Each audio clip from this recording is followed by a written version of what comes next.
Wrestling POV's content may not be suitable for some audiences. Your discretion is advised. Wrestling POV's content may not be suitable for some audiences. Your discretion is advised. Wrestling POV's content may not be suitable to modern audiences. Your discretion is advised. Wrestling POV's content may not be suitable to modern audiences. Your discretion is advised. Wrestling POV's content may not be suitable to audiences. Your discretion is advised. Wrestling POV's content may not be suitable to audiences. Your discretion is advised.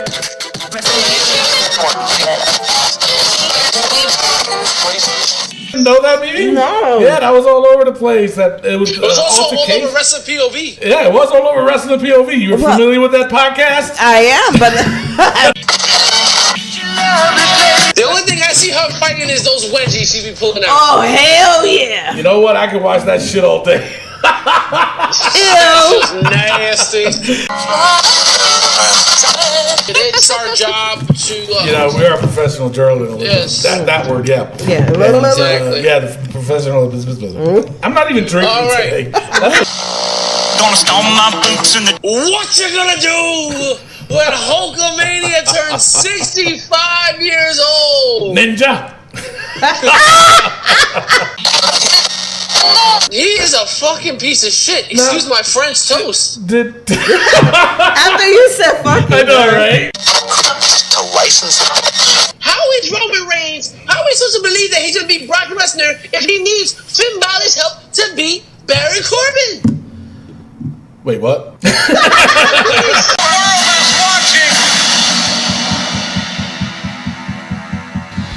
Here's your headline.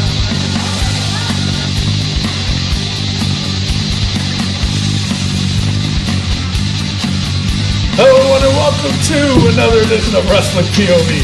I am your host, Tony Diaz, along with Mimi Goody, Shalom, Cameron, and that third wheel, Rick Serrano III. Yo, yo, yo! And of course, our intern, Miguel Cole. Hello, how's everybody doing? All right, we got a lot to cover. We got a very special guest coming. Actually, we're waiting for him to call in. Danny Davis, Dangerous Danny Davis, has got the new book coming out. The life story of Dangerous Danny Davis, Mr. X, actually, is what he started out with. And Is he from the X-Men, like Professor X? he's the original, so yeah, I guess. Oh my goodness! So he's going to be calling in a little bit, and we'll do a quick interview with him. We also got Raw, SmackDown, and from a fan suggestion of adding NXT to the mix. So it's going to be NXT POV. So we're going to be adding that to it, and it's going to be a three-way dance from now until the Wrestling POV president fires us. So, yes, I said it. That could be soon. Exactly, man. Oh, shit. All right, so before we cover all that stuff, all that good stuff, the happenings of SmackDown and Raw and NXT, we have to go over the Facebook poll and comment of the week, the hater comment of the week. So, from last week's show, we said that there was a discussion about Tommaso Ciampa, the heat that he has. If the heat can continue onto the main roster, I say it will. Rick said it won't. I said it won't. You said it won't, so we took a poll. In the poll, this is what it says. It says, can the current NXT champion Tommaso Ciampa carry this level of hate to the main roster? We had some comments. One person said no. Daniel Fryer, Ace Lee, he came out, he says he can, but Vince is going to destroy NXT stars' momentum coming into the main event, main roster, sorry.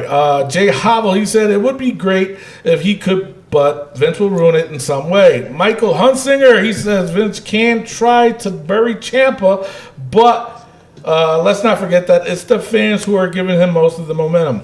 Granted, he is an excellent heel and he plays it to the hilt, but if the fans aren't into it, it's not going to matter. When he makes the eventual jump to either Raw or SmackDown, there will be people in the audience who remember his antics in NXT, and immediately will start the familiar chant of "Fuck you, Ciampa." Once that starts, the fuse will have already been lit. Let's not forget, the fans hijacked Raw a few years ago due to Vince's refusal to push Daniel Bryan. I see the same scenario being played out if Ciampa comes out to that much heat. Negative. Interesting. I kind of agree, but, it's not just with Daniel Bryan. The fans did that with Roman Reigns. Gotta remember. Yeah. Am I right or am I wrong? Yeah. That's what I'm saying. It's interesting. That one Royal Rumble where everyone thought and everybody was running and rooting for Roman. And see, that's what I don't get from nowadays. It's like they boo the hell out of Roman. I'm sorry to say, y'all motherfuckers wanted him to win the Royal Rumble and boo the fuck out of it. Yes, that's right. I'm going there because it had to be said. We're talking about Tommaso Ciampa. Oh yeah, that's right. My bad. And why are we bringing up Roman? Because it happens to Roman. Tony can't go a show without bringing up Roman. Well, he is on Raw. There you go. But listen, the thing with Tommaso Ciampa, it's not gonna get carried over, and it's not because the fans are not gonna hijack, fuck you Ciampa. That's gonna die down quick. Listen, it's not gonna last. It's not because of the fans. It's not because of Vince. It's because this is just another indie darling that's just not gonna make it on the main roster. Not 6 months ago when they talking about Ciampa and Gargano are definitely going to 205 Live. Now you want him on the main roster? Nothing's gonna happen with him on the main roster. You can guarantee that. Yeah, but I don't know. I still think it is because of the simple fact that I just think it. I mean, the only thing that's hurting it right now, in my opinion, is just the fact that they're doing obviously, and I'm gonna jump ahead, obviously, at the NXT Takeover, Tommaso Ciampa versus Johnny Gargano again. So it might lose momentum there, but watching NXT might still be there. I'm not sure. I don't know. I still think so. But check this out. The poll. It was 51% that said hell yeah. 49% said nope, he will get buried. Interesting. That's too close. That is way too close. So, I mean, I agree with what everybody says. I really do. The simple fact of just the simple fact of he could lose that momentum. He very well can. Yeah. And I don't know. I don't know. Seriously, I just don't know. I think it will. I think he'll be okay, to be honest. My opinion, my POV, and that's how I roll. All right. Now, the other poll. It was about Ronda Rousey. Yeah. Yeah. What was the poll? What was the question? If Ronda Rousey wins the Raw Women's title at SummerSlam, will she be given the Brock Lesnar treatment? Yep. You think so? Nah, I don't think so. Britt, you're on mute, brother. I absolutely agree because she's not ready. Miguel, what are you doing? He muted you? Yes, because you know what? I don't want to hear what he has to say. Damn! So rude. Wow. Jesus. All right, we had a lot of comments on this one. Johnny Daniels says, I don't think so. I don't think she'll be like Brock. Nathan Smith says, Ronda and Sonya Deville need to tag team together. I like the idea, Nathan. No. But that's not what I'm asking. Nope. Not what I'm asking. Jesus. All right, maybe Chris. he's saying that because they're going to be together on TV more if she teams up with someone. I'm trying, Nathan. I'm trying. But not only that, I mean, the rumors are still coming out of them doing the tag team titles for the women. Yeah. I hope so. So that could possibly, and actually watching SmackDown, what happened with Becky Lynch and Charlotte, it's like they're teasing that. You know what I'm saying? She was like, "Oh, we make a great team, don't we? We make a great." And Becca's like, "Sister, come SummerSlam, though, we're not a team." But anyway, I know I'm jumping in. Anyway, Chris Hoffett, he says Ronda has already stated she is happy to work the normal shows and house schedule. She's proven that with the house shows. Creative are just keeping her off screen because she is still so much of a wow factor, I think. Plus, it gives her time to brush up her mic and promo skills in the ring, which has been nothing short of impressive. It's just her promos. You agree with that statement? No, not at all, because she hasn't been impressive. She's going to hurt somebody. Yeah. That match she did on Raw, I was like, ouch. But I still think... I think it was the rookie and me. I was excited. No. I think she did that shit on purpose because of what happened with Ronda's husband and Alicia Fox at the airport. So It's possible. You know what I'm saying? So she was like, "Oh, you want to yell at my husband? Flip you over." Yo, she Yeah. hurt my head watching that when she did to That Alicia. was rough. Oh, yeah, man. you didn't know that, maybe? No. Yeah, that was all over the place. That it was. It was also all altercation. over Wrestling POV. Yeah, it was all over Wrestling POV. You were familiar with that podcast? I am, but I've been working 16 hours, so. Yeah. So, what happened? Exactly. So what happened was in the airport, Alicia Fox and Ronda's husband got into it. I don't know what it was about. They're saying some reports were saying Alicia was drunk. But you know how she is. I mean, she's drunk 24/7. Oh, Come on, man. That's true. no, she's Alicia, not. he's joking just in case you want to come on the show. That is true, That's Alicia. not true. You know, She's I not got nothing drunk. but love for you if you want to come down the show. not But if you don't want to come on the show, yeah, no, she's drunk 24/7. I don't know. I mean, I kind of agree, but I mean, to me, she's still green. Yeah. Okay.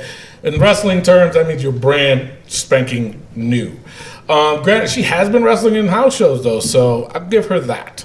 That she, at least she wants to harness her skills and improvement and stuff like that. So I agree. Harnish? Harness. Is that a word? No, it's harness. Harness. It's harnessed. Okay, my bad. All right, so it's harnessed. Sorry. All right, so Margot Peters says, "Haha, wow factor not. She is trash." Damn, hater comment so far? No. That's You know why? That's a great comment. No, because she was responding to Chris Hoffett, and Chris Hoffett respond, "If you say so, princess, off you poop." He didn't even want to say shit. He just said poop. Oh, come on with the names, man. Hard dial. That's all I'm going to call you, brother. Is she bigger draw than Brock? Yeah, I'd say so. No? Yeah. No. Mimi? Is she a bigger draw than Brock? No. Really? Okay. Abdul Hafiz Razali. Oh, Middle East. Nice. Welcome to the show. Well, she's committed to working a relatively full schedule as far as we can tell. Plus, her in-ring work has been impressive. Still unpolished, but no harm in putting the belt on her and seeing how things turn out. I don't agree. I don't. Sorry. Christian Aguilar. No cause. Stephanie hates her with a passion, so she will probably already told her she needs to lose to Alexa. Brock is just being annoyed because he wants to leave the WWE, but if he does, he will get sued by them. Damn, brother. This guy got inside scoop, man. Right? You know something I don't know? Jesus Christ, man. Again, the question is, if Ronda wins the Raw Women's title, I can't even talk today, at SummerSlam, will she be given the Brock Lesnar treatment? I say no. I don't think so. I think Ronda is a completely different woman than Brock. And this is what the poll... Listen, you don't think so, Rick? She's completely different than Brock. She's Yeah. exactly like Brock. No! She had her first match on Raw. It's been 6 months. Yeah, but you know what? I guarantee you she's been having more matches than Brock has all year. I can guarantee that. That's true. 2 matches. No! That's we true. saw. I think she's been more than two. Every time I see Compared to Brock. Because every time, how many matches Brock had? Since we'll go all year, this whole year. What? 2. 3, 4, if that? 3. 3 at most. All right, she does house shows, but she's trash But shows, man. but at least she's doing it. Brock doesn't do that shit. He's like, nah. So we give her a title shot because she did with house shows? No, I don't think she deserves a title shot, but at least she's working more than she is Brock. All right? Word. Word to herd. Word to herd. All right, so the poll was 29% said yes, she's inexperienced, and 71% says no, she's a fighter. Okay. The only thing I see her fighting is those wedgies she be pulling out. Oh, hell yeah. You know what? I could watch that shit all day. This is nasty. You is nasty. With the dingleberries. Ew! Ew. Disgusting. All right, that's all I got for the Facebook poll of the week and the hater comment of the week. I got to give it to that one dude. Yeah. I'm off screen, so I forgot his name for saying, calling her a princess, and says "off you poop." That's funny. All right, so before we go on and talk about Raw notes, like we had just said, we have to cover the wrestling news From around the world. You know what? You gave me 2 more seconds. I was just about to say that. Take it away, Rick. Take it away, Rick. All right, and before we do that, let's get into some birthdays. What the f? All right, Alexa Bliss. All right, we got it. You're excited. Can I? Alexa Bliss turns 27 years old. Jesus Christ, are you serious? 27. She's been Alright. women's champ, what, 4 times, 5 times? Something like that, yeah. 27 years old only. God bless her, because she is like freaking. She All looks right. good. I mean, she's still maturing. I mean, she went up a breast size in a year. And so, butt size, too. Yeah. And y'all still be wishing y'all had that shit. I mean, it's our job to. You know, we are professional journalists. Yes. That word, yeah. Yeah. And, Exactly. yeah, the professional business. I'm not even drinking All right. today. That's so sad. Yeah, let's move on, please. I'm afraid I've got some bad news. It's Wade Barrett's 38th birthday. Wow. What's I he miss doing? him. Is he still doing movies? He's doing movies, bro. I'm doing movies in England. Is he here? We should interview him. We should. Tony, I'm afraid I've got some bad news. Uh-oh. What's that? I can't do the show today. Damn it. But wait, come back. I wish he would come back. He needs to be back. I missed agree. him. He was a good egg. Yeah. Good Good heel. heel. Speaking of good eggs, Savio Vega turns Hey, my 54 years boy. old. How old is he? 54. God damn, yo. Yeah, Tony and Savio the same age. Yeah. They're friends. Wait, no. Oh man, Tony and Savio go way back. We go way, way back. They were Savio. in class with Jesus together. Juan. Good time. All right. Tugboat, the Shockmaster, and Typhoon all turned 62. Wow. Shockmaster had one little thing going, and that was it. Never saw him again. The Shockmaster. That was just terrible. That was terrible. Though But- Natural Disaster is one of my favorite tag teams of all time. Yes, that I agree with. I agree with you on that one. Shayna Baszler. Some say Baszler. Some turns say- 38 years old. Wait, are you sure? 38? Wow. 8. Not 28? 38. Wow, that's old. She still look good Yeah. I thought she was a lot. I thought she was in her 20s. Yeah, she's 38, bro. Damn. Yeah. She don't got that much time then. Yeah, no. The clock is ticking. Yeah. Wow. All right, and last, but to some people least, what you gonna do when Hulkamania turns 65 years old? Ninja. Tell me you didn't just say that. Yeah, I went there, brother. You sure did. Oh, man. Wait, how old is he? 65. Apparently, he was in the SmackDown this past week. Oh wow. Yeah, they they say he was were, in well, the they back. were in Orlando, so. Ah, that's right. Makes sense. Yeah. All Now, right, did you hear about this thing that it's been all over the internet about Hogan, Nash, and Hall were seen wearing their NWO shirts in Orlando? Ooh. Oh, And interesting. They said something big is going to happen, brother, October 27th. And that's the weekend. But the thing is, that's the weekend of the women's pay-per-view. What? A woman's NWO? That's what somebody kept saying. A woman's NWO. But who would fit that mold? Who would be in that group?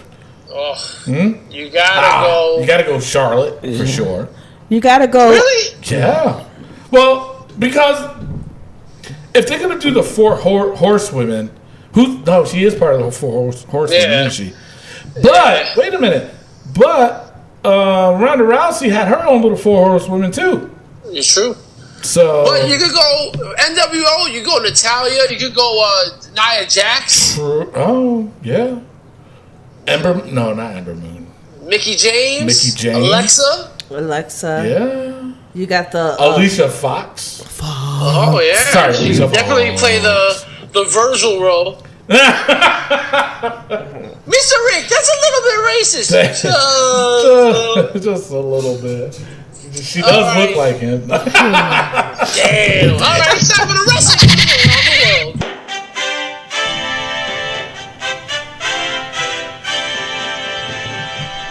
All right, ladies and gentlemen, Colt Cabana is what Mr. Tony would say is piece of shit. Yes, he is. Colt Cabana sues or is suing CM Punk over legal fees, as he said CM Punk promised him he was going to pay for the legal fees that they had when they were getting sued by the WWE doctors. He is You a gotta be piece of shit. He is a fucking piece of shit. Excuse my French toast. after you said fucking. I know, right? Jesus Christ. Now, all right. Now you all know. Everybody knows how I feel about Colt Cabana, right? He's more of a bigger piece of shit than ever. But did you hear the comments though, or the text that went between him and CM Punk? No, I haven't heard that. So CM Punk, I guess, sent him a text when they were first doing the lawsuit, right? And he told him, listen, no, actually, Colt Cabana texted CM Punk and said, hey, what am I going to do about these legal fees? You know, I can't afford that. So then CM Punk responded and said, don't worry about it. I got you covered. Okay? Then something happened where I guess Colt Cabana texted him back and says, hey, I'm 200 and, what do you say? Like, it's like 220,000 in the hole. I need some help with this. And then I guess apparently CM Punk said, hey, you're on your own. So then that's when the lawsuit coming out and this and that, and he's saying, made a verbal promise or whatever. But he's suing him for $1 million. The fuck? For damages. Yo, this dude is ridiculous. This dude is ridiculous. And you know what? You know what happens to ridiculous people, Tony? I honestly think that Colt Cabana's broke ass belongs in the book. So wait. Is Colt Cabana in the book or Colt Cabana's broke ass in the book? Colt Cabana's broke ass belongs in the book. Both of him and his broke ass. He just said Colt Cabana's broke ass. Yeah. So. All right, Colt Cabana broke ass. All right, so go ahead, do the honors, Rick. All right, Colt Cabana's broke ass. You just made the book. Nice. All right, now I got to ask you this because I know you're a huge CM Punk fan. Absolutely. A lot of people are against CM Punk for this.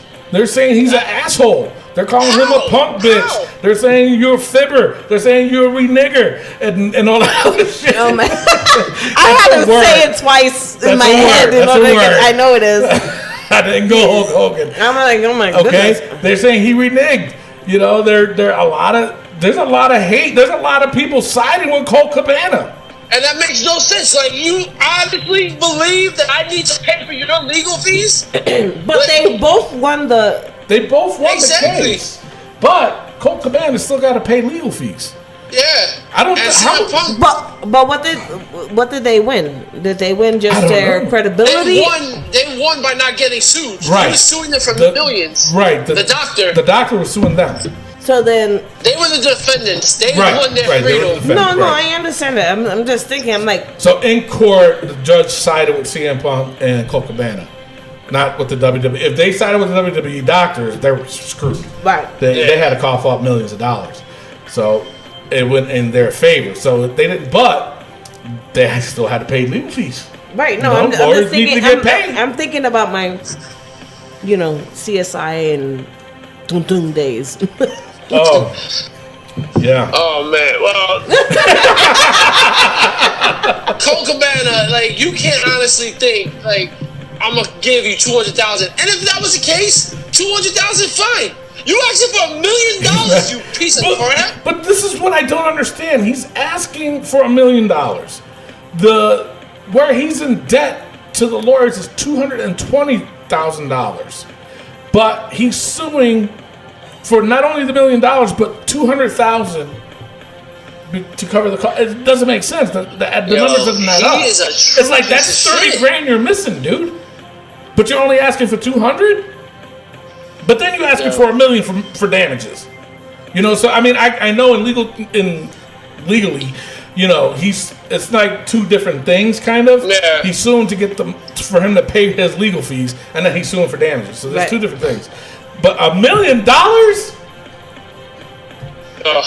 But Rick, what do you think, honestly, about all this hate all of a sudden for CM Punk?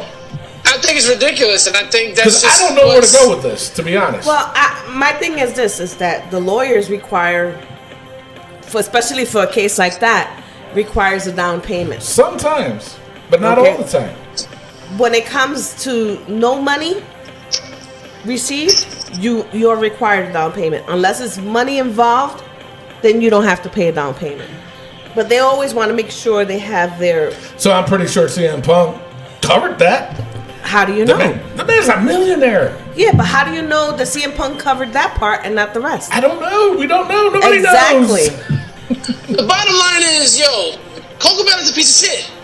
That's it. And his broke ass is in the book. Yeah, exactly. I agree. So. If you were part of the lawsuit, you were getting sued regardless. So if CM Punk said, don't worry, I'll help you out. Well, I got your back. You still was gonna pay. Exactly. You can't expect somebody to pay all that money. Yeah, but if someone texts you and says, "Don't worry about it, I got you covered," aren't you thinking that hey, that means he's gonna pay for my shit? All right. But then all of a sudden turn around and say, "No, you're on your own." When it comes to somebody like that, or like regardless of CM Punk or anybody, if you was to come out and tell me, "Don't worry, Mimi, I got you covered," I would turn around and say, "Okay, can we have that in writing?" And we get it notarized. But I think in Colt Cabana's eyes, a text is just as good as a verbal handshake. No. We're friends. But also, don't get this wrong.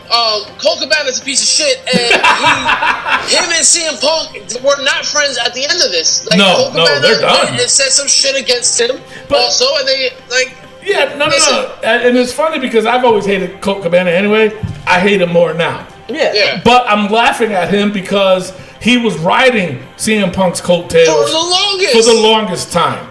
He thought he was the shit when he was the first person to interview CM Punk when he left WWE. And CM Punk gave him that interview talking shit about Ryback, Triple H, Vince, and all that other shit. He thought he was the shit. And that was why he got sued, because he talked about the WWE doctors. Yeah. I know that. But I'm just saying, he thought he was the shit because he got that interview and this and that. Oh, well. All right, moving on, please. Some good news. Please.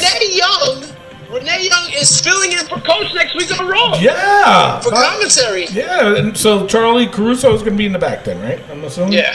All right. Yeah, good for her. I mean, that's good for Renee, I think, to be honest, they're prepping, testing her for the Mae Young or the women's. If he would have given him 2 more seconds, he would have said it himself. Jesus Christ, damn. What the fuck? Damn.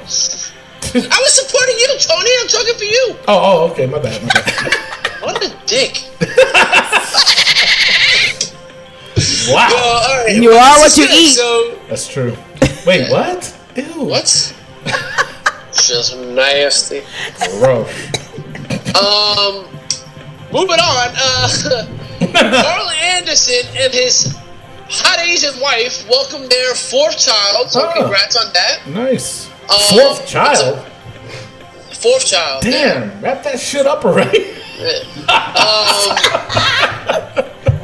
Hey, wait a second. Didn't you have 4 kids too? Not that I know of.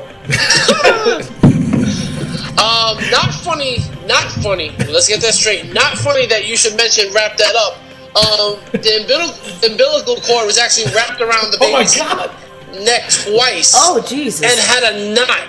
What? And the baby survived. They called it a miracle baby. It was crazy.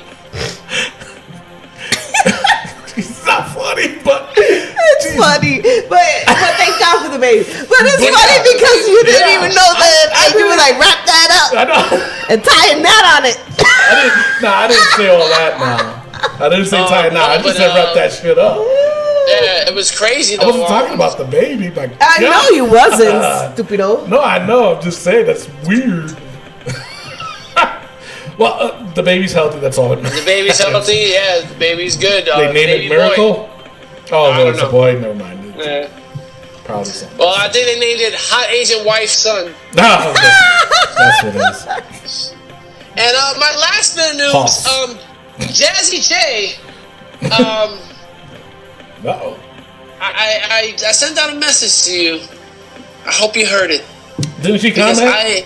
I am going to beat you come SummerSlam at the WrestlePOV pay-per-view points game. Yeah, this is... It's going down in Chinatown. The card, is it really in Chinatown? Well, no, Upper Manhattan. What? Yeah, no. But you said Chinatown. Yeah, I don't know. I was trying something. Oh, wow. I deserve that. Anyway, yeah, the card is already filled up, and there still might be some changes though. So Yeah, and bottom line is I'm gonna beat her. That's it. And like I said, so to Jazzy J, speaking of you and the bet, just kindly remind the folks what the bet is. all right, the bet is this: that I'm gonna bust Jazzy J's butt up in this game. But if I was to lose, which I'm not, but if I was to lose, which I'm not, but if I was to lose, I would have to rip up my Dolph Ziggler shirt live on Facebook, and the bottom of the barrel award, which you are in right now, which I am in right now, will be the bottom of the barrel award will be renamed the Rick Serrano the Turd Award, which will have my face on a turd. Yes. So. And I think it still should be called the turd. No, bet's a bet, and the Wrestling POV president approved it. So Yes. we can't. I don't think we can add anything to it, and we can't take nothing away. So No. it is what it is. And Jazzy J, one last thing. Your time is up. My time is always. Always what? That is so lame. Plus, that was in the video. I know, right? Why do we have to hear it again? Material? All right. So also the new stipulation to the Wrestling POV points game SummerSlam is that we're doing additional points where Yes. you would pick between myself, Rick Serrano III, Mimi Goody, or Miguel Cole. Between the four of us, who do you think will have the most points at the end of the game? And if you are correct, if you pick myself to have more points than the whole Wrestling POV crew, guess what? You get an additional 5 points to your score. Yes. And it could help because lately the score has been pretty close. Yeah. So, pretty. So, yeah, so that's going on with that. All right, what else you got, Rick? That's all I got. That was it? My goodness. All right, now let's go straight on to rumors. Brock Lesnar met with Vince McMahon prior to Raw last week and said he wants to work in both WWE and UFC. What do you guys think of that? Get the French door out of here. You know we're rated R, right, Rick? I know. Only when it Rick comes is to straight cabana. lace. No, only when he's mad, he's not. He's doing tequila shots and cursing up a storm when he gets pissed. That's just water. Oh, yeah. I'm straight as just like my hero. Who, Colt Cabana? Durr. That was a good one. Wait, what was he saying? Oh, yeah, Brock Lesnar.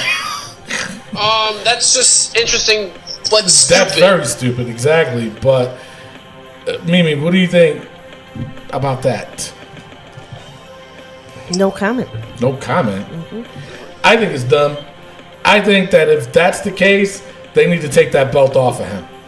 You know what I'm saying? I'm sorry. Don't just because. No. And I'm so scared honestly, about this SummerSlam pay-per-view, because if Brock wins, I honestly think there's going to be a freaking riot.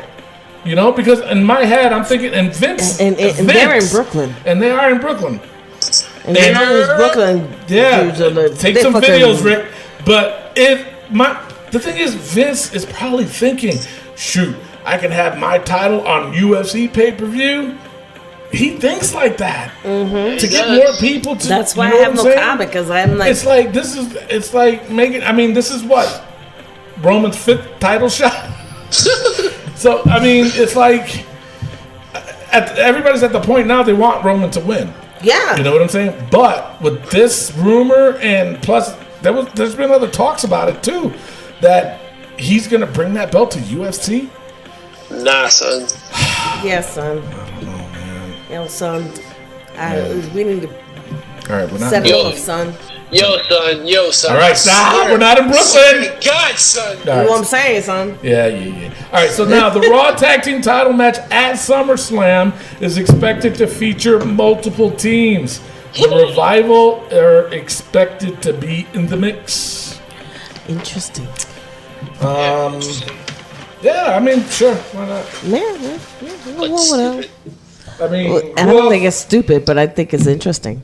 I think it's stupid. We'll see. Because what? All right. Because we, like the Revival, we know we're going to be involved. Matt Hardy, everybody are going to be involved. And I'm going to talk about that. I'm going to die. Oh, my goodness. All right, so that's all I got for rumors. What do you got for injury, Rick? All right, so Bobby Fish of the Undisputed Era is going to be out till December. Damn, really? Maybe coming back in September, but it looks like things are a little messed up even more with his knee, so he's going to be out until about December. Oh, wow. I did not know that. That sucks. Yeah. That does suck. It's like a fish out of water. They have no Mr. knees. Rick, come on. I know. You're like 0 for 5 today. I am saying. So, ready? All right, so let's go straight. What's that? That's all I got. All right, let's go straight out to Raw notes.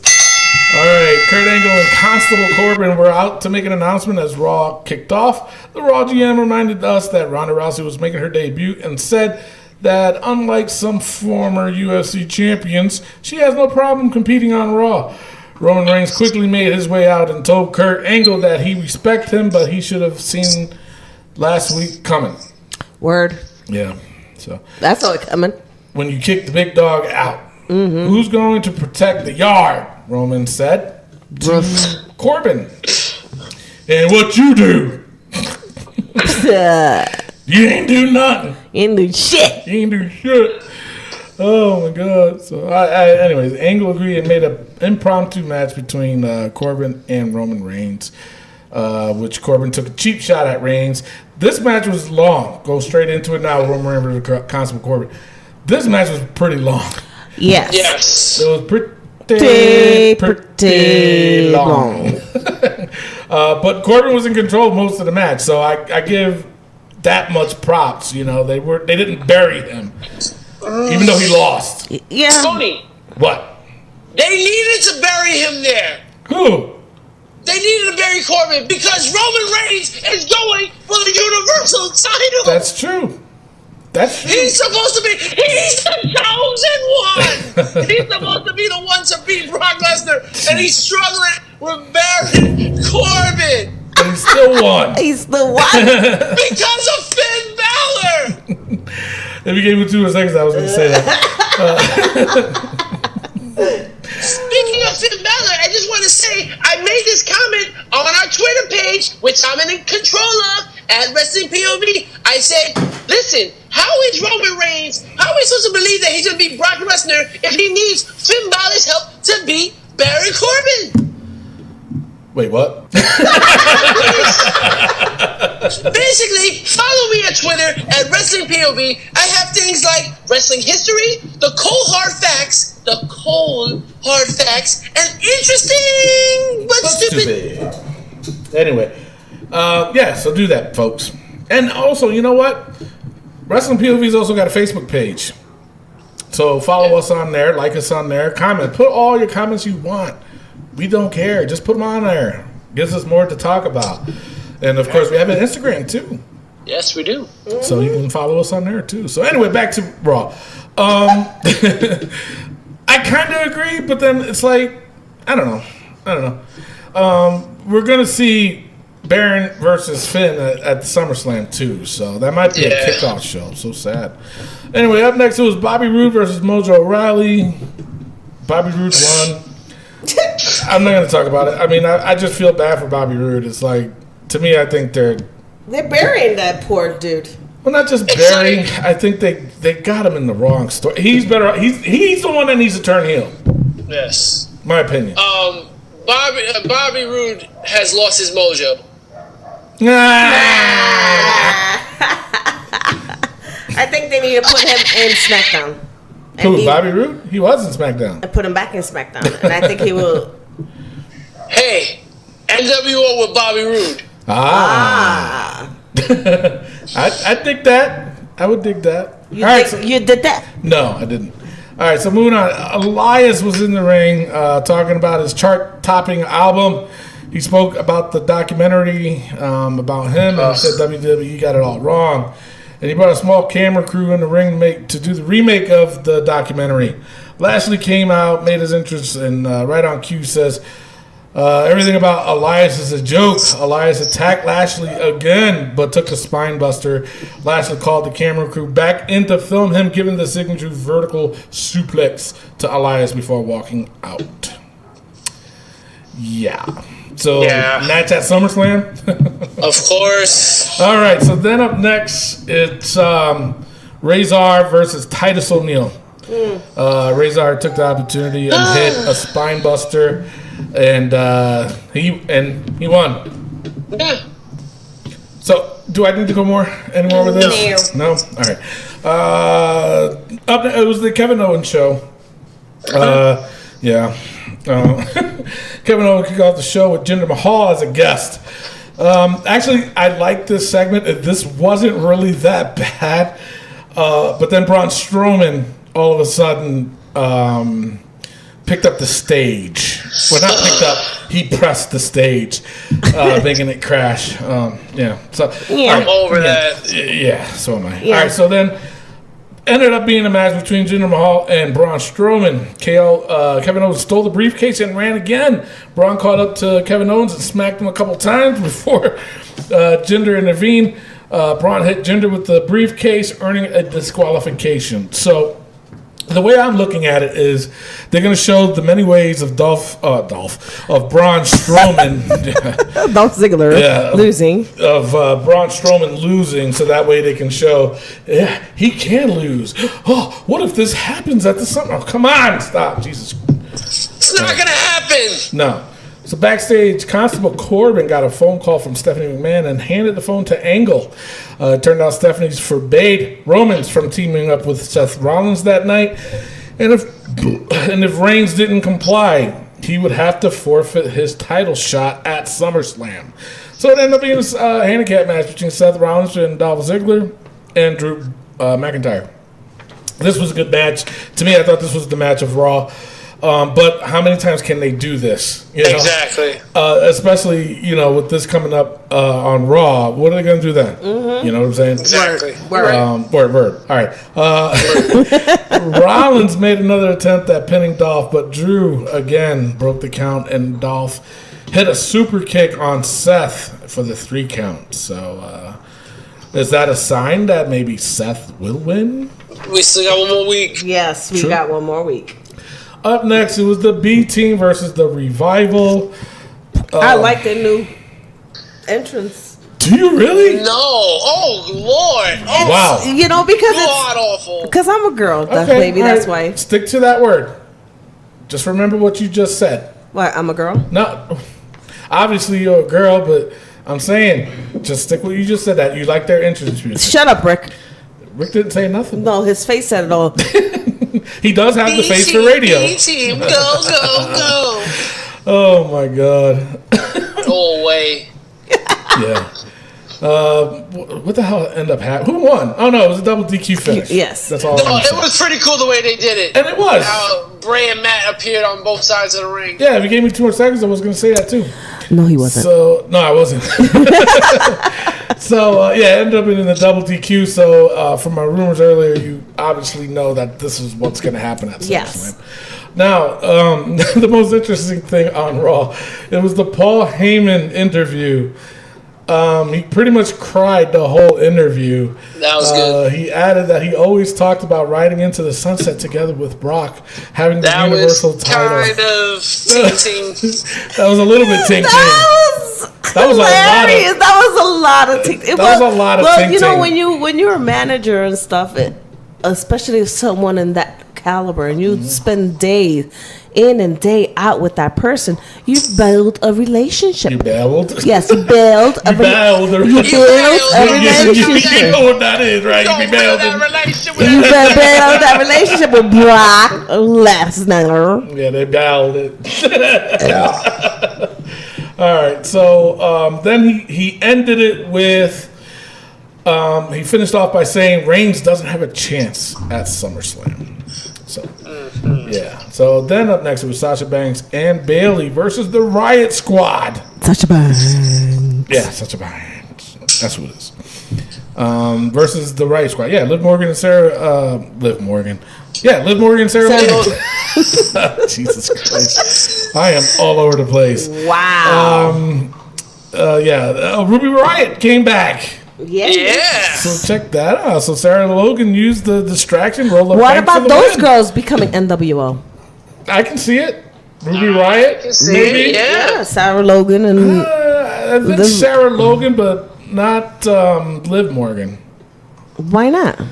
I see Liv and not really. Sarah. I see Sarah, not Liv. Interesting. Yeah. But stupid.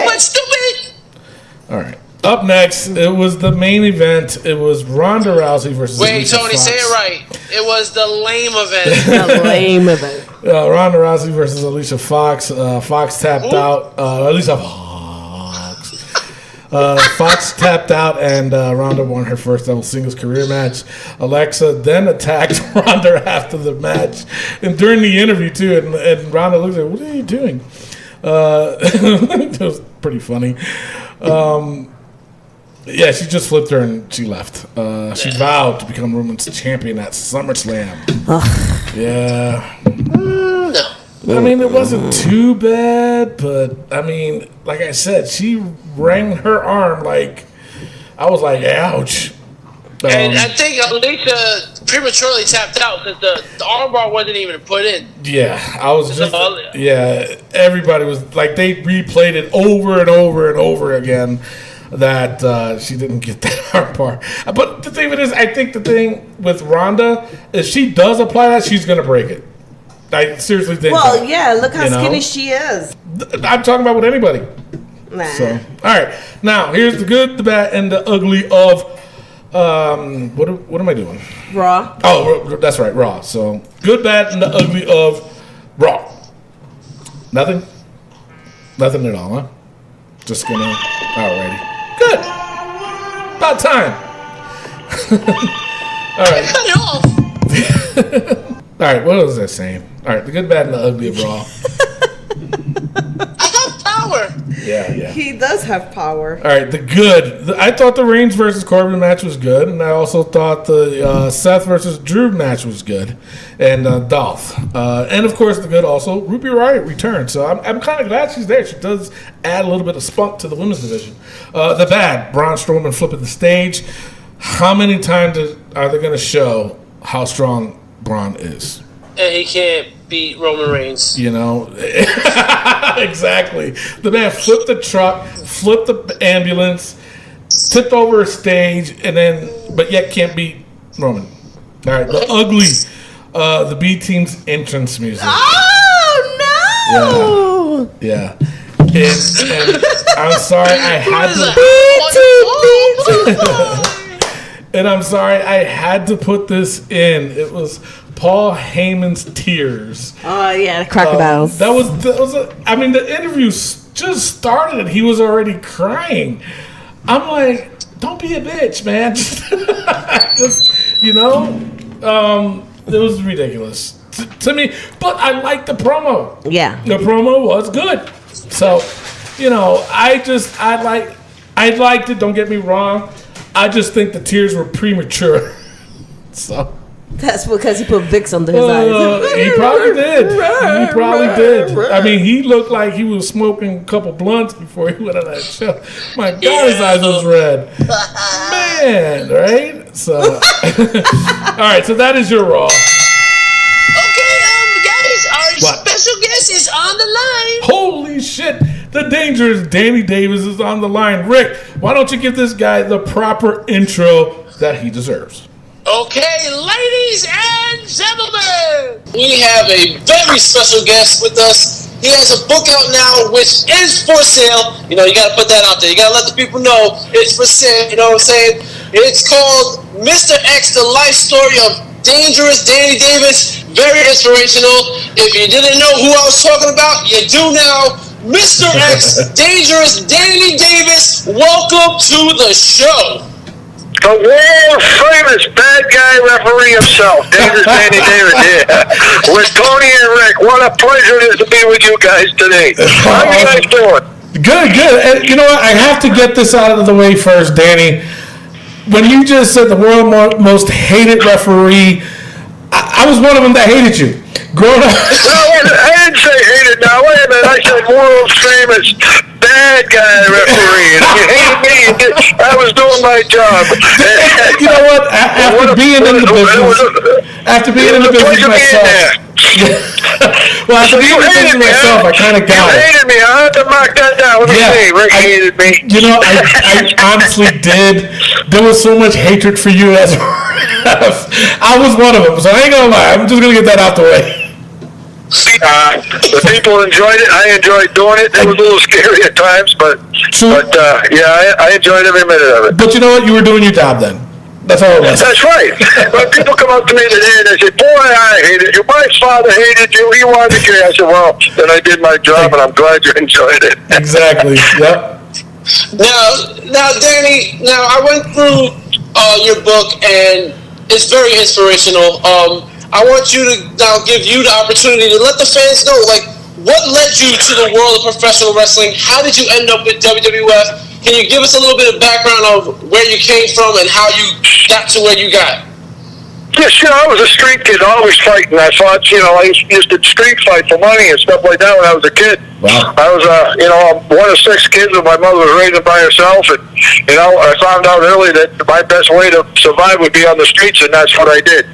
And I went to a wrestling event and a local wrestling show one night, and after that, I was determined, and this is what's in the book, that you can live your dreams. And I told everybody that someday I would be performing in a ring somewhere, and people would be paying to see me, and everybody thought I was full of crap. But I knew in my heart that I had a dream that I wanted to fulfill, and it took me 20 years of hard labor and the determination and work ethic to get that done, and I did it. And I became Mr. X, as everyone knows, where I actually learned to wrestle under the mask. And I worked with some of the greats, bar none. I worked with them all. And I'm very proud of that part of it. And I thought that I had achieved my dream at that point. But then I went on as Dangerous Danny Davis, and the rest is history. WrestleMania 3, Bret Hart, the Hart Foundation, Jimmy Hart. And the story is one of the best in wrestling history, in my opinion. I strongly agree too. Now, and only just because of the heat that you guys drew, my God, that was so much heat. I still remember it today. Even as a kid watching it, I was just like, oh my God. So now, whose idea was it to turn you into probably one of the most hated referees of all time? Was it Vince's idea? No, it happened on its own. It was one of those things where I was a referee, and I would call the match legitimately. I wouldn't take any stuff from the bad guy or the baby face, as they say, or the heel at that time. Yeah. I would call it right down the middle. And someone said, "Hey, this guy's got something here, because he's not, you know, a lot of the referees, let me back up a little, a lot of referees always wanted to be the favorite of the fans because they didn't want to heat with the fans, you know, and stuff like that. I didn't care. I went out there and I did my job. And it just developed into saying, someone spotted it one time and said, hey, this guy's calling this right down the middle. You know, how would it be?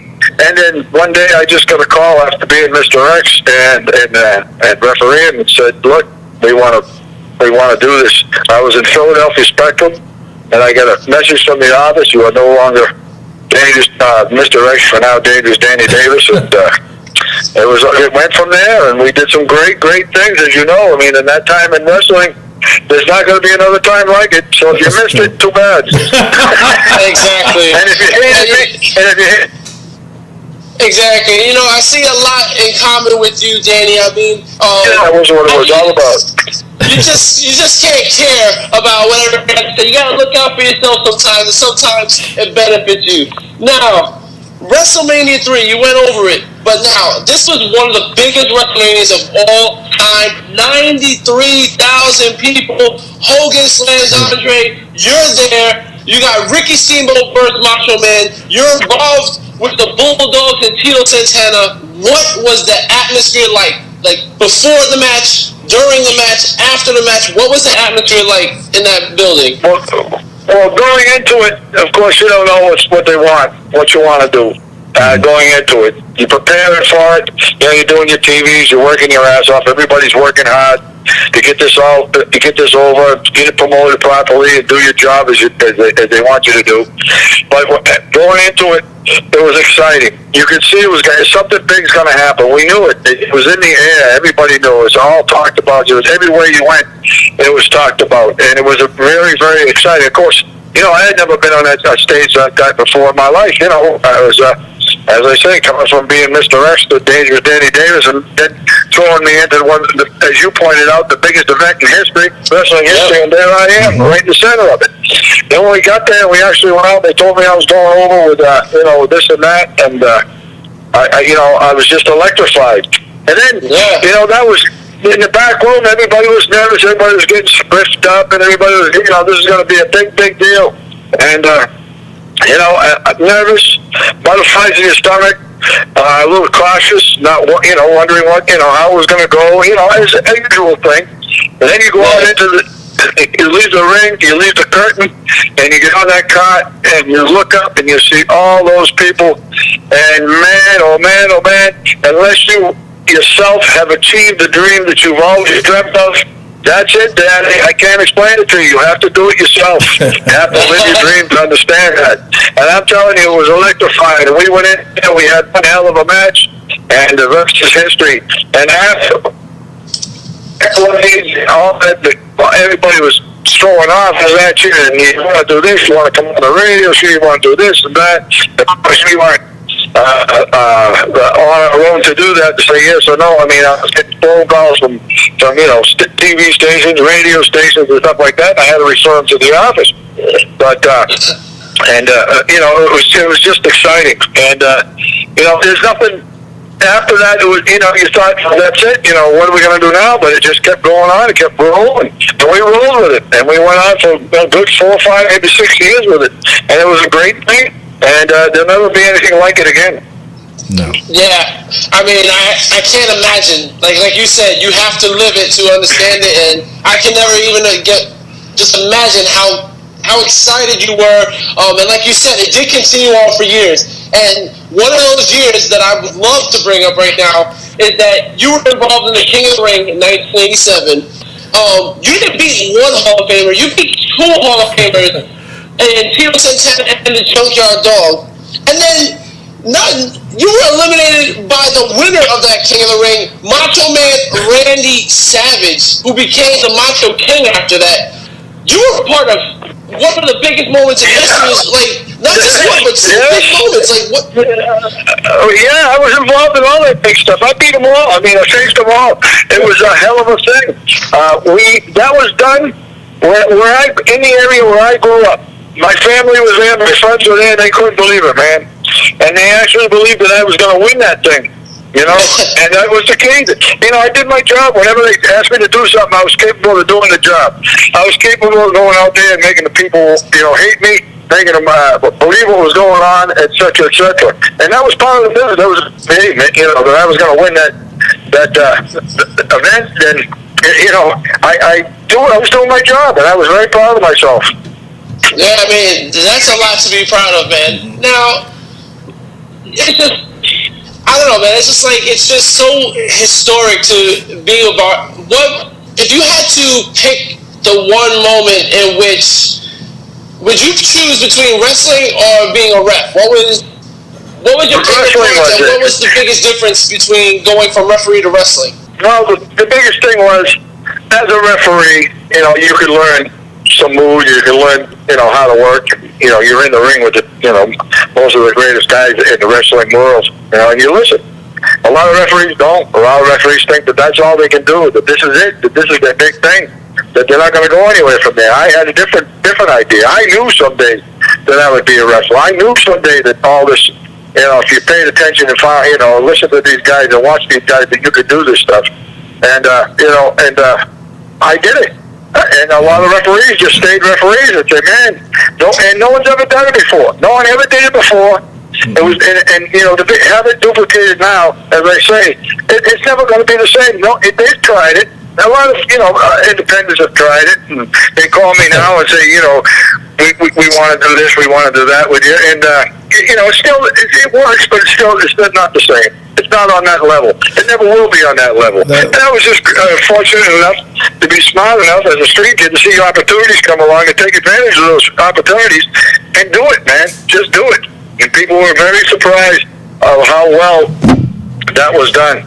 Yeah, and, I'd say so. Because I hated you. We took you know, you talk about, you know, Randy Savage, and, you know, you step into the ring with some of the greats in history, you know. I'm going back to, you know, the older ones, you know, like Bobo Brazil and Chief J. Strongbow, and those guys in that era to actually step in the ring with Baron Cicluna and all those guys. Those were your heroes. Those were your childhood heroes, and there you are stepping in the ring with them. You know, Butcher Vachon and all those guys. And to do that, Holly Race, think about that. To do that, to go in there and stand there face to face with them guys and be able to work with them and have them come out and shake your hand after and say, hey, what a great Bruno Sammartino. Think about that. A kid who had nothing or very little growing up, there he is, almost, you know, with the biggest wrestler names in history, and there you are standing there in the ring with them and working with them. Yeah, that must have been There's nothing like it, man. There's nothing like it. And to achieve and do a good job. I mean, a lot of guys can do that, you know, and say, well, you know, but you should do a good job. But they come out of the ring and them guys shook your hand and said, you know, great job. Yeah. Thank you very much. Absolutely. You know, there's nothing like that. No. It's like being a baseball player and, you know, actually getting, you know, to swing at one of the most famous pitchers and getting a hit. I mean, how do you feel? You can't do that. I mean, and if you do that, it's the most exciting time in your life. Yeah, that is true. And I have a lot of blessings. I've been blessed my whole life with that. But I worked hard for it. You know, it took a lot of work ethic, and my book will reflect that. And that's why this book is so great. It's the greatest wrestling book, in my opinion, that has been written, because it's honest. It's a heartwarming story about a kid who had nothing and was on the biggest stages in wrestling history. So, you know, you go from there. Yep. And speaking of the book, tell us, how did the book come about? I know Kenny Casanova, who's a good friend of the shows. He's been on a few times, and he told us certain projects that he was working on, how he got into doing the books for you guys. Now, tell us, how did all that come about with Kenny, and what made you think, you know what, this is the right time for me to tell my story? So if you could tell us about the book, that way it can persuade people to actually, you know, to buy it. Yeah, well, Scott Wilder Promotions out of New York had me up in New York for a signing before the book as a guest, and I went to the Wrestling Hall of Fame when it was in New York, when it was in Albany, New York. Yeah. And I ran into Kenny Casanova, and we were cutting some promos for the event, and he came in, and he mentioned the fact that he wrote books for people, and would I be interested, And I said, look, man, everybody's writing a book, and that was the time when he was, everybody had a book or coming out or going, and I said, my story is completely different from everybody else's. I was a referee, and then I went to Mr. X, and then wrestler, as everybody knows. And I said, I don't know if they'd be that much interested in something like that because of, these other guys, Bruce Beefcake, and all those other guys who were writing books, have been in the business their whole lives, family, third generations and stuff like that. So it kind of dropped there. Right. But he kept calling me, and he kept persistent. And one day, no, because I said, if you come up with a concept, let me know, So one day he called me and said, look, I just pulled over. I was on the highway, and I thought, what a story, because we talked for about 2 years prior to agreeing to do the book. Oh, wow. And he asked me about my life, and I started telling him how I was a street kid, now I had nothing, and da-da-da-da, and how I started in wrestling, and how things developed and stuff. He said, what I want to do is write a book to inspire other kids or younger kids to live their dreams and stuff like that. And we'll go with that concept and we'll see what develops. And that's what happened. Oh, wow. And it wasn't something overnight. It took a couple of years to go through questioning and answering and writing things down and researching and stuff like that. And we came up with a book that we're very proud of. And I think, as I said before, it's one of the best wrestling books, if you want to call it that has been written thus far by him. That is awesome. All right, Dan, I got one last question for you. Now, what I usually like to talk about is basically just like dream matchups. And what's one match as a referee that you would love or would have loved to have refed? Like, what's a dream matchup that you could, living, dead, what match would you love to have refed? Well, even though I was part of WrestleMania 3, I would have loved to have been involved in the Andre Hogan match. I think that was it. And Joey Morella, God rest his soul, got to do it, and I think that's why he got to do it, because unfortunately, he died very young, and I'm so glad that he got to do that, because it was a very important match, and I'm glad he got to do it, Joe. But if I had to pick one, I think that would be it. Oh, man, all right. Well, thank you so much, Dangerous Danny Davis. Ladies and gentlemen, this man, he's dreamed it, he's lived it, and he's written it in his book, Mr. X, The Life Story of Dangerous Danny Davis. Again, it's very inspirational. Make sure you check it out. Dangerous Danny, can you let us know where people can buy the book, where you're going to be for signings? Let us know. Okay, we're going to be in Atlantic City on the 24th and 25th of this month. Big show. And my book, you can like me on Dangerous Danny Davis on Facebook, or you can go to dangerousdannydavis.com, follow the link to buy the book, the WOHW Publishing. You can get it there. You go on that website, you can find it there. And all you people who haven't read this book or haven't got it yet, please do yourself a favor, buy this book. Best wrestling book ever written, in my opinion. All right, well, there you go. Right. And it's not just his opinion, it's his POV, his point of view, just like everything about this show is about your POV. Again, thank you, Dangerous Danny Davis. Thank you all for hating me. the man you love to hate. The man you love to hate. But we hate it with all the love in our hearts. You guys are great. Thank you very much. And anytime you want me on, give me a call. Oh, absolutely. We're going to take you up on that. All right, that's a pleasure. All right, ladies and gentlemen, we're about to take a pause for the cause. Coming up next is the Smackdown right now. Oh, my goodness. Have a good day, gentlemen. Hey, this is your Olympic hero, Kurt Angle. Listen to the Wrestling POV Podcast. Oh, it's true. It's damn true. And we are back. Guys, we just spoke to somebody who was at WrestleMania 3. Yeah.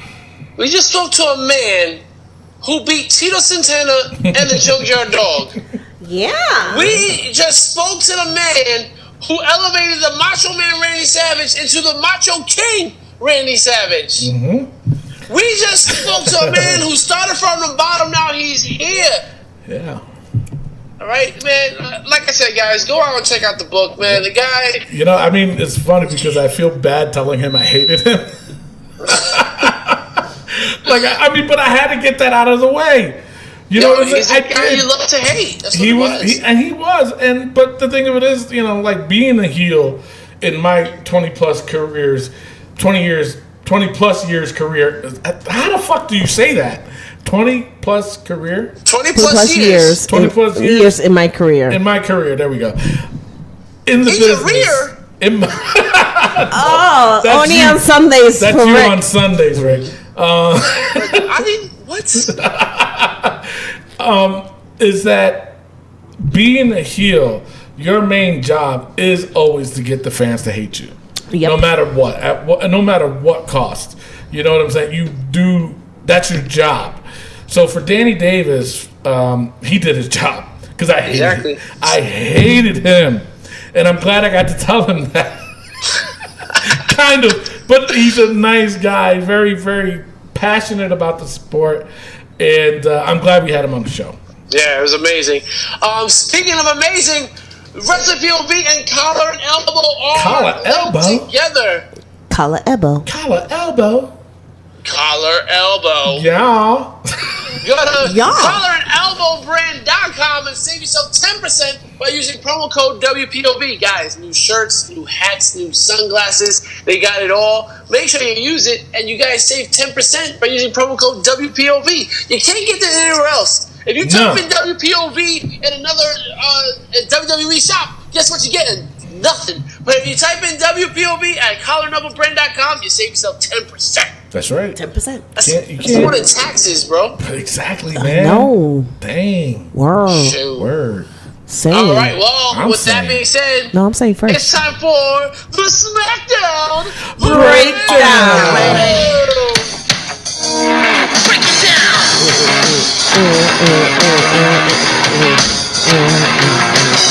Degenerate into something cool. Just got tired of doing what you told us to do. Got some break, boy. Yeah. Got some break, little man. Break it down.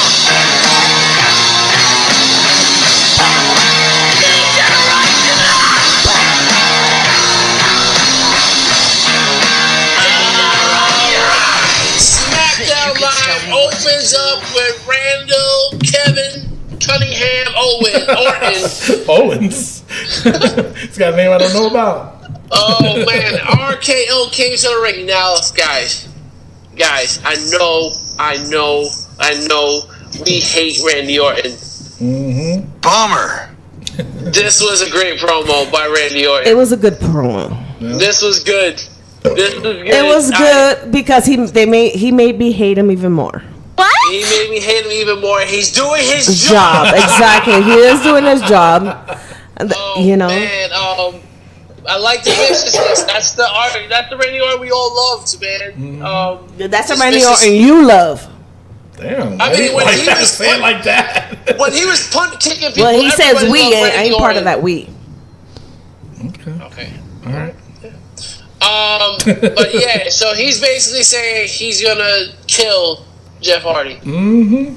You're gonna erase him from existence. Yep. So get the cops ready in Brooklyn. We may have a murder in Brooklyn. I mean, we have a bunch of, I walk by bullets flying all the time. So lives in Brooklyn. Yeah, but he don't live in the hood. All right, next up we had Becky Lynch in the hallway with Charlotte, and Becky Balboa says, "Hey, I don't like that you did that, Hey, have some respect for my best friend." That's true. Have some respect for. Damn. If you check out our Twitter page at Wrestling POV, you'll see I have a picture with my best friend Becky Lynch. She's my best friend, Tony. She's not my lover. What?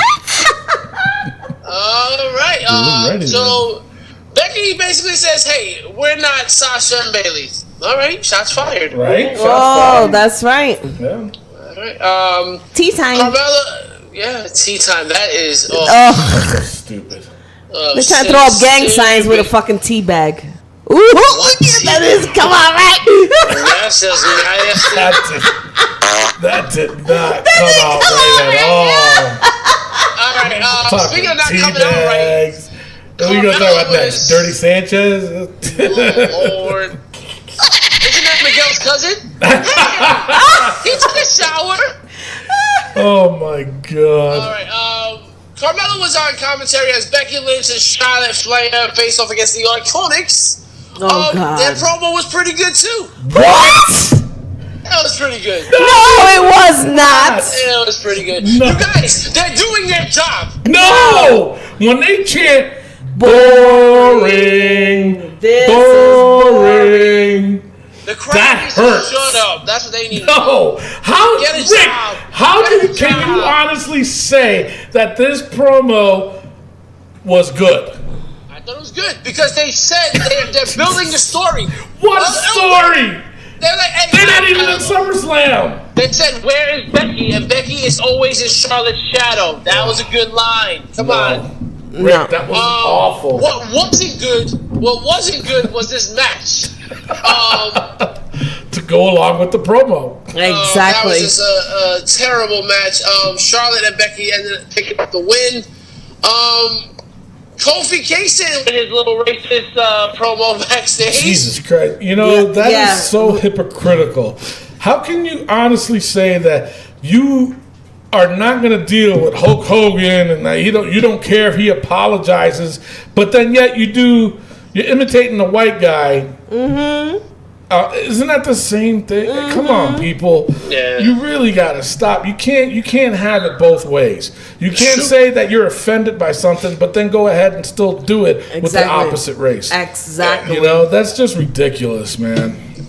Speaking of ridiculous, Miz on the set of Miz and Mrs.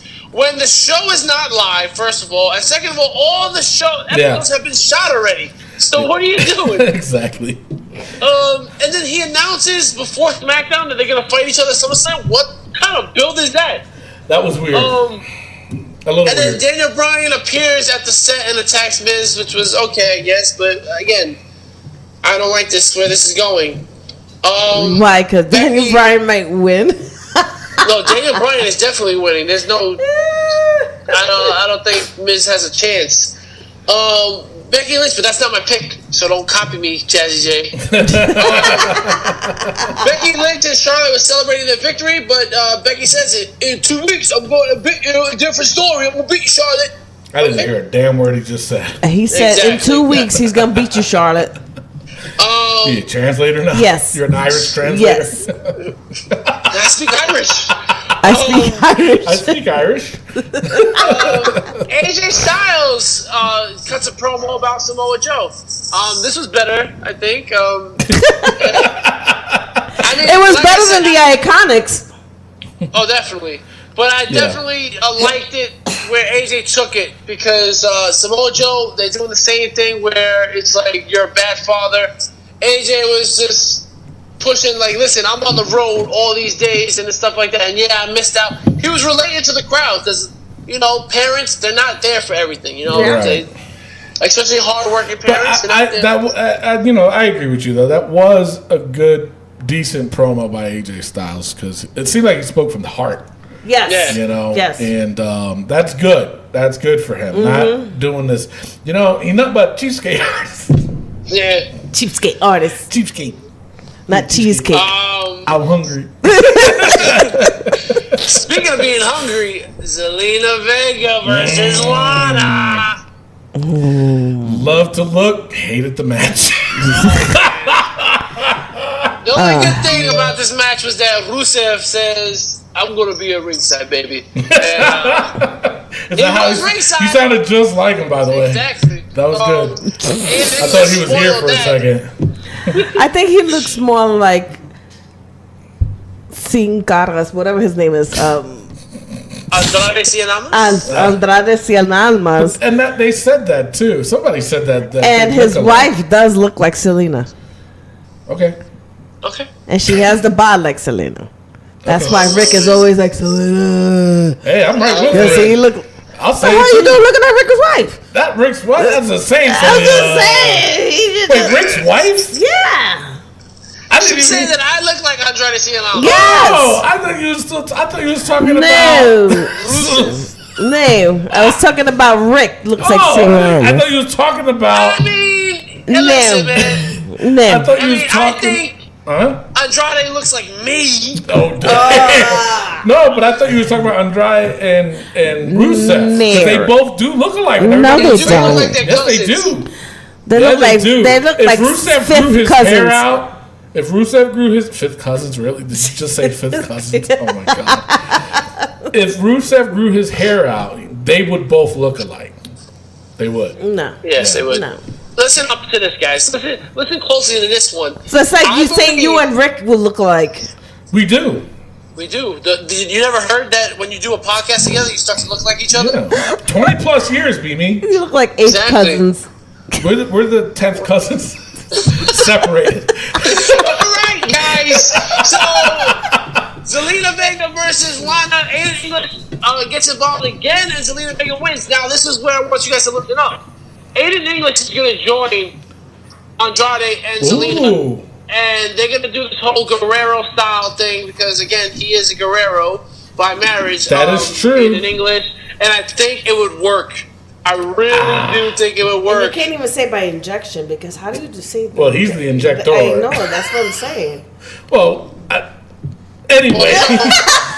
What happens behind closed doors? You know what I'm saying? Yeah. Somebody's getting injected.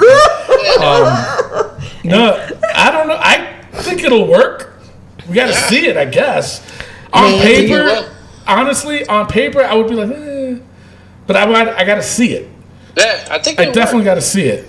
Well, because the reason why is because Zelina Vega, she's just downright bad in a good way. Yeah, like she's brutal. Yeah, so I don't she think ain't bad. She's bad. Yeah, but so that's why I don't think she's bad. She's bad. You know it. On it. No, I think they don't need Aiden. You know what I'm saying? Because she can do it all. She can. So what would Aiden do? Just say. Aiden and Cien could be a tag team. All right. Maybe. Okay. All right. They do need help with the tag team division. So. Yeah, that's true. They do. All right. Moving on, Renee Young is backstage with Shinsuke Nakamura. And, my man, R-Truth decided to R-Truth, bro, he's growing on me more and more. He always, yeah. You know, every so often for a while. Well, because the thing is with R-Truth, you can put him in any segment and you'll enjoy it. Yes. You know what I'm saying? That is so true. R-Truth will be R-Truth. Yeah. You know? That shit was just too funny, though. R-Truth saying that, you know what, I'm coming for the U.S. title at SummerSlam, and I'm going to do it like everybody else does it, by pinning Carmella.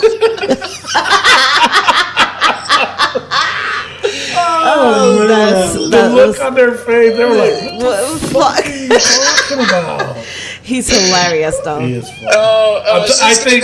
I think, just to get off subject for a second, I think the funniest moment with him is when he came out. This was after the whole Money in the Bank thing. He said he was going to win it after the fact. And they're like, dude, it's already passed. They're like, oh, my bad. That led to a match between R-Truth and Shinsuke. And you know what? This was an enjoyable match. It was quick, but you know what? R-Truth got his offense in. We knew Shinsuke was going to win, but R-Truth gave him a run for his money, and it was decent. I enjoyed it. For a few seconds. Yeah. R-Truth still can move, man. The guy is athletic as hell. Isn't he almost 50? He's almost 50. Damn. Aren't you almost 50? No, I'm not. And, no. All right. Yeah. No, he's a grandpa, too. He's a grandpa. Yeah. He's a grandpa. Batista's a grandpa. Wow. He's a nice-looking grandpa. He's a gilf. That's true. What's that mean? What's that mean, Rick? Grandfather, I'd like to friend. Bludgeon Brothers versus 3SK. Bludgeon Brothers win. Now, guys, listen. I know we can't stand the New Day. New Day versus the Bar. No. This match was a match of the week. I don't know what anybody says. Are you kidding me? No, are you kidding me? No. This match wasn't good. No. It's awful. Bugging right now. No, you guys are bugging right now. It was Listen, awful. I'm not talking about the results. Oh, yeah, he is I'm not talking about R-Truth. the results. I'm not talking about the results. I'm talking about the match. I am too. New Day versus The Bar was a great match. The New Day ended up picking up the win. All right, New Day is gonna fight the Bludgeon Brothers. Okay, we need something different. Bludgeon Brothers are not doing it. I don't want to see New Day win the titles again. No, not even New Day. My whole thing. This is where I'm really, really upset. It's just the fact that they eliminated Sanity from the very beginning. Yep. Yes. When they could at least have them have a title. That I would love to see. Word. Sanity versus the Bludgeon Brothers. Are the Bludgeon Brothers doing it? No. Negative. So that's why I think I'd rather want to see Sanity versus the Bludgeon Brothers instead of Bludgeon Brothers versus New Day. Yeah. Garbage. But don't forget, SummerSlam and WrestleMania, they have these moments where they want to put the most popular people on the card. Don't forget, after SummerSlam, we got a couple of months where Sanity and teams like that can step up into those roles. And how many times New Day's got to step in that role? Exactly. Listen, this was a great match. You guys are bugging right now. No, you All right. bugging. That is your SmackDown Live. It is now time for the good, the bad, and the ugly of SmackDown Live. Wow. Thank you, Miguel. The good was definitely the New Day versus The Bar. I'm sorry. It was a great match. And also R-Truth versus Shinsuke Nakamura and Randy Orton's promo. I mean, that was great. The bad had to be the Iconics promo and that match. Wait a second. You said the Iconics promo was great. I thought it was better, and I thought it was good for the storyline because they were pushing the storyline of Charlotte. How's it gonna be great, and then it's gonna be the bad? I said I liked it that they pushed for the storyline. I didn't say the whole promo was good. I just said that the promo was good because it was pushing the Becky and Charlotte storyline. Moving on. The ugly had to be the Miz's moment. I'm getting sick of the Miz. I don't like this Miz and Mrs. crap. And you know what's funny though is that I'm trying, like I'm rooting for the Miz to get out of this funk, and it's not happening. Not at all. I don't think just so. like you said though, it's like I'm getting back to really hating the Miz, where he could never do anything right. You know what I'm saying? Because he is so much. Could it be? It's because the angle is with Daniel Bryan. It's because the angle is coming in at a wrong angle. Yes. I agree with him though. It's not fitting right now because I'm gonna tell you. But I'm gonna tell you this much though. I'm gonna tell you this much. That time when Daniel Bryan was GM and they had that little scuffle, that's when it should have happened. To me, I think it was just too late. Right. This is just way too late. And I don't think anybody cares. Where they fucked up was when they put Kane in there. Yes. That's where they messed up. Because if they would have put the angle right afterwards that he was cleared, he was ready to wrestle, and they put Daniel Bryan against The Miz, I think that would have been the momentum right there. Could have, yeah. Right. I personally think it's just too late. It was too late. And after this, I hope they just shut it down, to be honest. Exactly. And they got to go somewhere else because, man, I hated The Miz for so long. And then I was like, you know what? He's grown on to me, and he did. And I liked The Miz, and his promos, it was off the hook. And then now it's getting back to that. I'm like, Jesus Christ. Yeah. All right, well, it's now time for our new promo, new segment. NXT POV. There you go. NXT POV. That's what it is. All right. So in the beginning of NXT, it was a review of Tommaso Ciampa winning the NXT title. So, all right. Cool. First match, Nikki Cross versus Amber Nova. You want to talk about growing on me? I love Nikki Cross. I do too. The way she just acts in the ring, everything. she's perfect, man. She belongs with Sanity. Absolutely, I agree. What is she doing on NXT? Nothing. Don't you think the Amber Nova chick she's a cross between oh my god, I just lost my train of thought. She's a cross between Scoop Neck. Oh yeah, Scoop Neck and who was the other one you said? Oh god. I don't remember. Yeah, no. Oh, Nikki Bella. Nikki Bella and hat. Scoop Neck. Yeah, Nikki Bella with the hat and the Scoop Neck. Seriously, why the hat? Seriously. And if you don't know who Scoop Neck is, that's Carmella. Yeah, we called her Scoop Neck. Yeah, we called her Scoop Neck for a long time. She was wearing that collar on her neck. Yeah. Made it look like Jeffrey the Giraffe. She was, yeah. Well, they I always say that's a black belt for BJ's, but that's a different story. She grew into her neck. Okay, we'll go on that part. I was like, yo, she's got.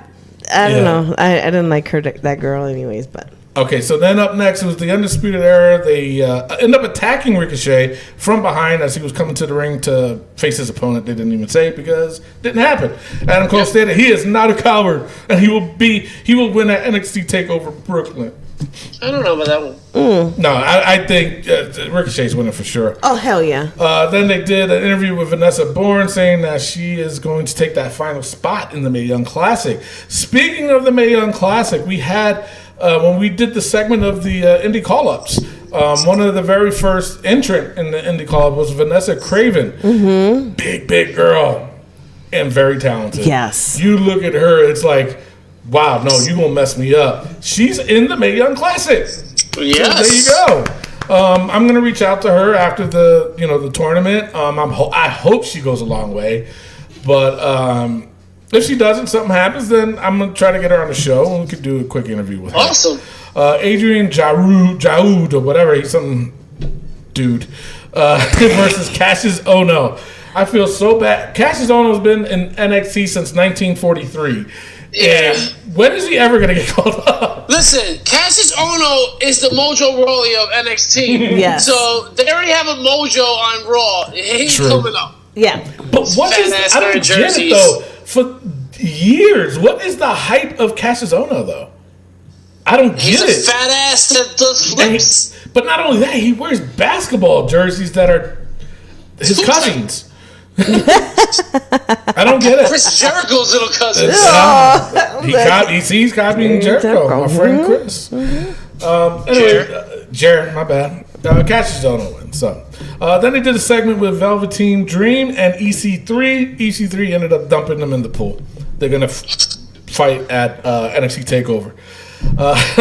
Marcel Bartel versus Keith Lee. Coming over from Impact with his debut. Yeah, if you gave me 2 more seconds. The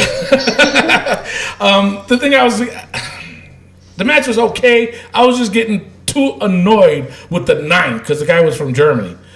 Yeah. They kept saying 9, and he said 9. It's like once was enough. Stop. Jesus, it was stupid. What did they say it 9 times? I think they did. Anyway, the winner was Keith Lee. Good debut from, like he said. Yeah, big man that can throw a drop kick. Yeah. Then up next, it was Vanessa Bourne versus I always butcher her name. Tainara Conti. I liked her since she was in the first Mae Young Classic. Yes. And she wins. She gets the final spot. Yep. So then, what? Can I just say about this? Yeah, go ahead. How do you give Vanessa Bourne a video package? Exactly. And then you have Tainara win. And the thing is with Tainara, she's done nothing on NXT. Exactly. So unless they're thinking they have more with Vanessa Bourne on NXT and just get Tainara to lose the first round at the Mae Young Classic, that's what I see with that, because that makes no sense. No, you're right. No, yep. You're right. Yeah. Then the main event, it was Aleister Black versus Johnny Gargano. Ciampa interfered, and a lot of ruckus was going on. Regal came out and said that NXT TakeOver Brooklyn, it's going to be a triple threat match. A triple threat match? Mm-hmm. When was the last time we saw a triple threat match? I don't know, but guess what? Jesus Christ. What the hell was that? I wasn't done. But then it was announced later on that Aleister Black will not be at NXT TakeOver Brooklyn as he suffered an injury, and he ain't gonna make it. And so they're doing a mystery thing where he got jumped. Yeah. In the parking lot. Yeah. When all those fails, that's what you got to do. Many believe Rikishi's the culprit and that he did it for The Rock. I did it for The Rock. I did it for Tampa. All right, so that is your NXT POV. All right, so now this is the new thing that we're doing now. Yes. It's not just Raw versus SmackDown. It's Raw versus SmackDown versus NXT. Mimi, you have the honors of going. Wait, go ahead. What? All right, before we do that, so every week on Tuesday nights on our Facebook page, we have a poll for Raw versus SmackDown. So we're going to wipe the slate clean because everybody got zeros because now we're throwing NXT in the mix. So until we figure out a way to get 3 things to vote for, this is what we're doing. We're going to do Raw versus SmackDown on Tuesday nights. And you guys, the fans, get to vote which you think is better, Raw or SmackDown. And then the winner of that will face off against NXT on Wednesday night. Mm-hmm. So we had a poll, and you, the fans, voted in favor of SmackDown over Raw, 68% to 32%. Ridiculous. Then we had SmackDown versus NXT, and this was a lot closer than I could imagine. NXT had 51% of the vote over SmackDown with 49%. So the fans all over the NXT. place. So the fans end up voting for NXT. Mm-hmm. Now, we take what you guys say, and we take it into consideration. So, let's see Rick if takes that it helps into us out at all. consideration. Mimi Goody, Raw, SmackDown, or NXT? I have to say, I was more entertained with NXT than both Raw and SmackDown. Okay. All right. Oh, man. You know? Oh, man. Listen, Okay. the IWC is definitely getting to Mimi Goody. Because NXT, I didn't see anything that I was like, oh my God. The one match that I wanted to see didn't even happen. Gargano versus Black. Mm-hmm. Everything else was. But they had storylines and they have wrestling matches. Oh Lord, not good matches. I don't want to see Cassius Ohno ever again. Nikki Cross does not belong in the ring with any woman on NXT because she's better than any woman in NXT. Yeah, I said it. The Mae Young qualifier match. Anyway, my vote is for SmackDown. I thought SmackDown was the best this week, man. I thought they had a great match with New Day. I thought Randy Orton's promo was great. I thought Shinsuke and R-Truth had a great match. And again, you have Zelina and Lana. Need I say more? No, don't say no more, please, because in my opinion, my POV, I thought SmackDown was probably the worst out of all 3. Yes, it was bad. Come on, New Day, seriously, give us something fresh and new. In my order, this is how I see it. I think Raw was the better out of the both, but then NXT is second, and then SmackDown is dead last. So now we got a 3-way tie, which we're going to take it back to the polls. All right, and we take it back to the polls. And you, the fans, voted for NXT. So, that being said, NXT is first on the scoreboard. It's Raw 0, SmackDown 0, NXT Juan. They did it. Their debut, and they did it. Way to go. All right, so that is everything NXT. The Danny Davis interview, Raw notes, SmackDown breakdown, the Facebook poll of the week, and the hater comment of the week, actually. So before we close the show, we have to go over the Wrestling POV book. If you're new to the show, basically we just put the most ridiculous things that we find ridiculous and we put it in the book. For what reason? I honestly don't know, but it's fun. So now, all right, you guys ready? Yeah. All right, sir. Corey Graves' hairdo. Stays. That stays, yeah. Brock Lesnar's part-time gig. Stays. Yes. Because I'm curious to know what's going to happen after SummerSlam. WWE writers. Stay. Taz. Stay. New Day's pancakes. They always stay. Stays. Kurt Angle's cell phone. He didn't use it. He pulled it out. He was on it when Baron Corbin brought Stephanie on the phone. All right, the announce team. Stay. Maybe with Renee Young coming in, we'll take him off. They might come off with that. All right, Baron Corbin's outfit. Still wearing that TGI Fridays vest. Roman's vest. He's still wearing that TGI Fridays vest.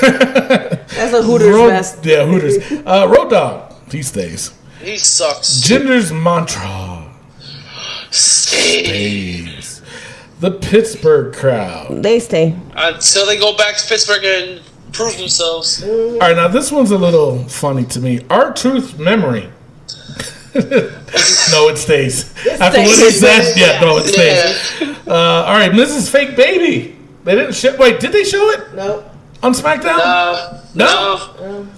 I think it comes off then. I think you take it out, yeah. Wait a minute. No, bye, baby. No. Bye, baby. No, let's wait till the SummerSlam. Yeah, because if they do the video package and they show that scene, then it's got to stay. But if they don't, then we'll take it off. Yes. All right, sounds good. All right, so now in the new entrant to the book, Colt Cabana's broke ass. His broke ass definitely stays. Broke ass will definitely stay. So that is it for the book. Let me close that bitch up.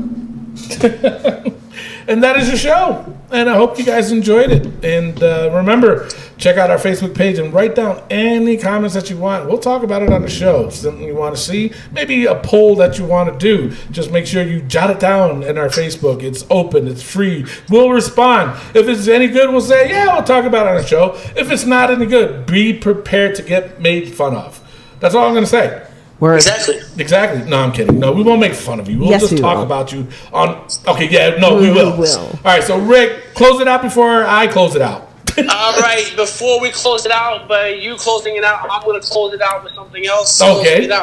All right, so basically, Jazzy J, this is a message to you come our SummerSlam match, because you know what, I haven't heard from you, and I want to see what you got. I want to see that venom. So this is what I'm going to tell you, Jazzy J. Yeah, I'm on the bottom of the barrel. Yeah, you know what? In a couple of months, people are going to forget that. But you know what they're not going to forget? They're not going to forget that your loser husband was the first ever bottom of the barrel award recipient. That is etched in history. Your husband, the loser B, is the first ever bottom of the barrel award recipient. So take that and tuck it into your little blankie at night and sleep with that. You're sleeping with a loser. My God, Rick. That's so mean. Wow. My goodness. Wow. Drink a beer. Well, drink a glass of milk. Drink a glass of milk and become nice. He's lactose intolerant. All right, that's the end of the show. I am your host, Tony Diaz, along with Mimi Goody and the third wheel, Rick Serrano the third, and our intern, Miguel Cole. Adios. Love, peace, and wrestling. We'll see you next week. Peace out. All right, let's see if you guys can get this one.